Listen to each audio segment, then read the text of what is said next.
So this is my brutally honest review of the AirPods Pro 3. Before I start, here's some little bit of background. So this was my actual first ever AirPods Pro because I was using the Sony's flagship, the WF-1000 XM4s. We don't care. Let me tell you We don't care. Okay, let's talk about the design.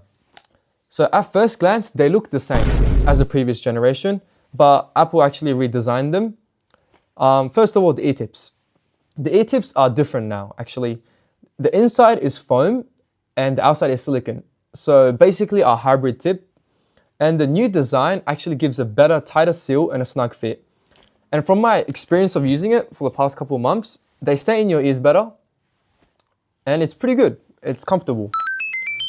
And for the case, it's actually bigger, taller and thicker than before.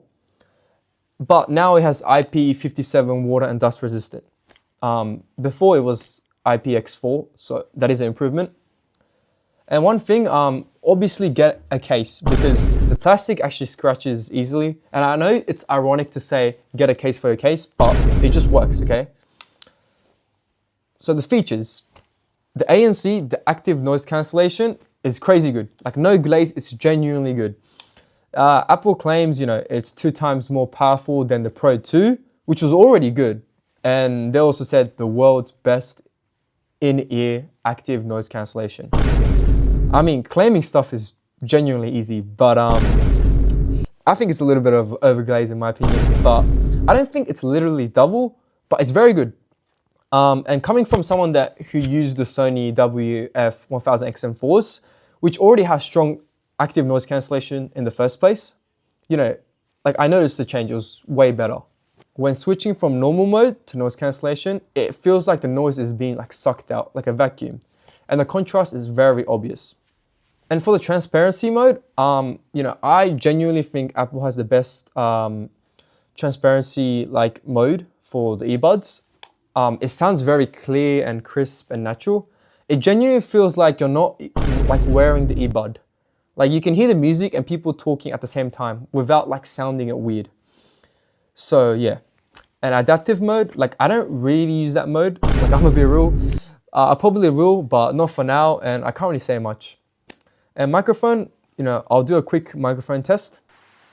This is a mic test for the AirPods Pro 3, and let me know how it sounds. The battery life and specs. So it's 8 hours with noise cancellation on, and 10 hours with transparency or hearing aid mode. And 24 hours total with the case and active noise cancellation on. But the thing is, ironically, the older case had 30 hours instead of 24, but the newer ones, the earbuds, now last longer. So you can listen to 8 hours instead of 6, so you can actually listen longer in one go. And they actually support medical grade hearing tests, which is crazy, you could do it at home, anywhere, anytime. And the chip and the sound improvement. So it's a H2 chip, and they actually have the H2 chip for the previous generation, but it sounds 2 times better. So you might be thinking it's the same chip, but how does it sound better? There's a couple of reasons to this. Obviously, the whole AirPods got redesigned, and they use a hybrid tip now, foam ear, and they have bigger vents, and I guess more tuning and more optimization. And I guess there's more changes, but they genuinely add up to make a big change. And here are some extra features. They have the heart rate monitoring. I don't really know why this exists, but it feels unnecessary, but it's a nice thing to have. Live translation. I haven't tried it yet. It's very new and still kind of beta, but you need to download the language first, prior, and then it works offline. And it's powered by Apple Intelligence. So here are some pros and cons.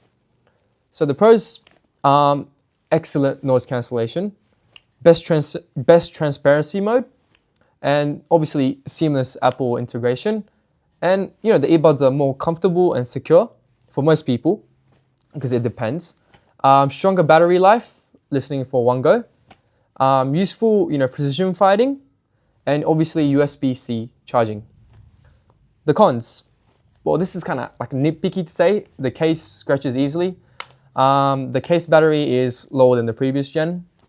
and no charging cable included. So when you buy it, it doesn't, like, they just assume you have a cable already, USB-C. So it's not included. And you know, the color option, it's only white. I mean, it's kind of obvious, but I wish they had like a black or titanium as a color option. That would be kind of cool.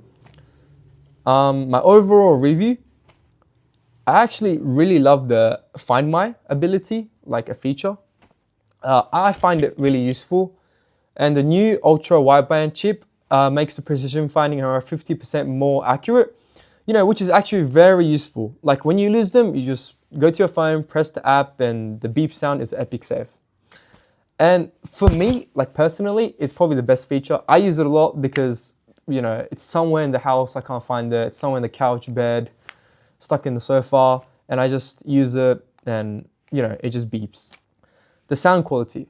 So obviously, I'm not like an audio expert. Like I'm just an unemployed wannabe YouTuber. So, you know, I don't want to lie, obviously, make some shit up. So obviously, honesty is the best policy. So I won't be using these like fancy words like punchy, sharp, or deep. All I can say is they genuinely sound really good. Like I'm not getting paid to say this. It just sounds good. And my thoughts on the Apple ecosystem, if you have an iPhone, I think this is a no-brainer. Like this alone might be the best reason to buy it. Like you open up and then it just connects. And like switching between Apple devices is really good. Like if you're already into the system, I mean, sometimes it switches devices, but it just doesn't fully connect and the sound just blasts out. But it's very rare, and I think it's just a simple bug fix. The price. So in Australia, it's $429, which is wild for earbuds, right? Like 400 plus just for earbuds. So the real question is it genuinely worth it? Look, I get it's hella expensive. I think it's genuinely expensive. I feel like if you're gonna buy earbuds anyways, might as well get like a really good ANC. And I think it's a good investment. Like you will definitely use it and you won't regret the feature. They're not perfect, obviously, like if I had to be nitpicky, but they do almost everything really well. And the rating, I think it's worth every penny. Out of 100, I'll probably give it like a 90. Like, it is expensive though, but I think it's worth it. And thank you for watching.